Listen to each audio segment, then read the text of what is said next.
Halo teman-teman semua, dalam kesempatan kali ini saya ingin menceritakan sebuah kisah inspiratif dari salah satu orang terkaya di dunia, yaitu Sergey Brin. Mungkin sebagian dari kita belum mengenal siapa sosok Sergey Brin ini. Namun, dalam menunjang aktivitas kita sehari-hari, pasti di antara kita telah menggunakan produk dari penemuan Sergey Brin.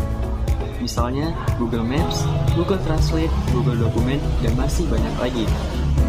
Nah, bagaimana perjuangan sosok Sergey Brin dalam mendirikan perusahaan yang kini kita sebut dengan nama Google? Berikut kisahnya. Sergey Brin lahir di Moskow, Rusia pada tanggal 21 Agustus 1973.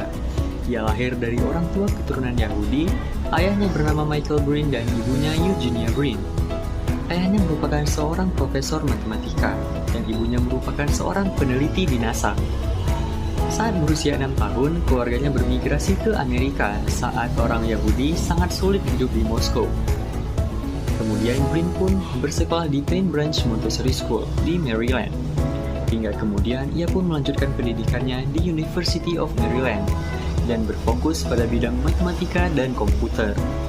Hingga pada tahun 1993, Brin berhasil menyelesaikan kuliahnya dan menerima gelar Bachelor of Science.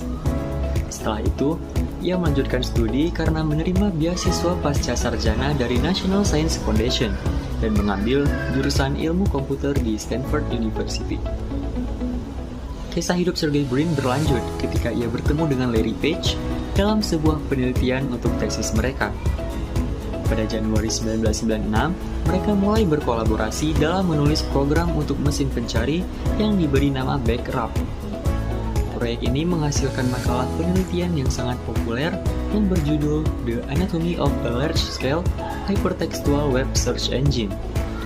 Mesin pencari ini unik karena menggunakan teknologi yang mereka kembangkan yang disebut PageRank, yang menentukan relevansi situs web dengan mempertimbangkan jumlah halaman bersama dengan pentingnya halaman yang ditautkan kembali ke situs aslinya. Pada saat itu, mesin pencari memberi peringkat hasil berdasarkan seberapa sering istilah pencarian muncul di halaman web.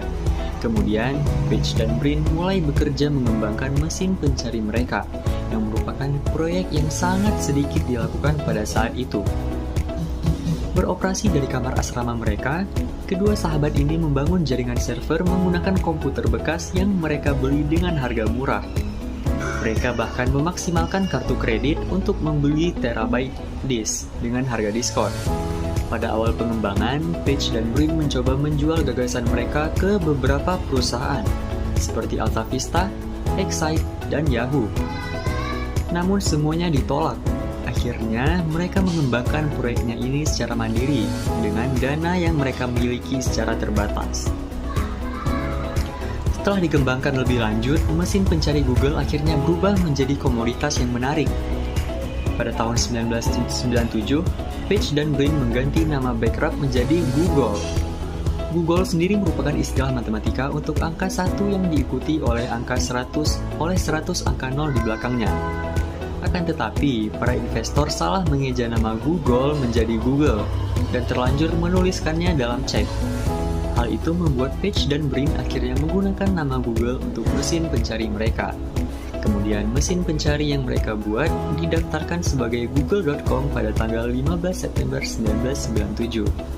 Mereka menjadikan Google sebagai perusahaan swasta pada 4 September 1998. Dengan dana yang cukup, Google membuka kantor pertamanya di sebuah garasi milik Susan Wojcicki di Menlo Park, California.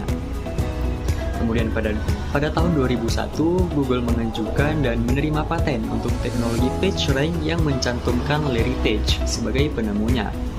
Pada saat itu, perusahaan telah pindah tempat ke yang lebih besar di dekat Palo Alto. Kemudian, perusahaan mencatatkan sahamnya di Nasdaq pada 19 Agustus 2004. Selama periode pertumbuhan yang cepat, perusahaan memperkenalkan berbagai produk, termasuk Gmail, Google Dokumen, Google Drive, Google Voice, dan browser web yang disebut Chrome. Selain itu, Google juga mengakuisisi platform video streaming YouTube dan Blogger.com. Hingga pada 2015, Google berhasil menjalani restrukturisasi divisi dan personel dengan nama Alphabet. Sergey Brin menjadi presiden perusahaan induk yang baru dibentuk, Larry Page sebagai CEO, sementara posisi Brin di Google digantikan oleh Sundar Pichai. Secara kolektif, Alphabet dan anak perusahaannya secara konsisten menempati peringkat 10 besar perusahaan paling berharga dan berpengaruh di dunia. Kesuksesan pendiri Google membuat mereka masuk dalam daftar orang terkaya di dunia. Dalam data Real-Time Billionaires di Forbes, Sergey Brin berada di peringkat 10 orang terkaya di dunia dengan kekayaan mencapai 83,8 miliar US dollar atau setara 1.302 triliun rupiah. Dari kisah ini dapat kita simpulkan bahwa semua yang terjadi dalam hidup kita membutuhkan sebuah proses. Google yang sekarang menjadi sebuah perusahaan yang besar, dulunya juga mengalami pasang surut sebelumnya. Intinya, nikmatilah proses dan terus berjuang. Semoga kisah ini dapat memberi inspirasi bagi kita semua. Sekian, terima kasih.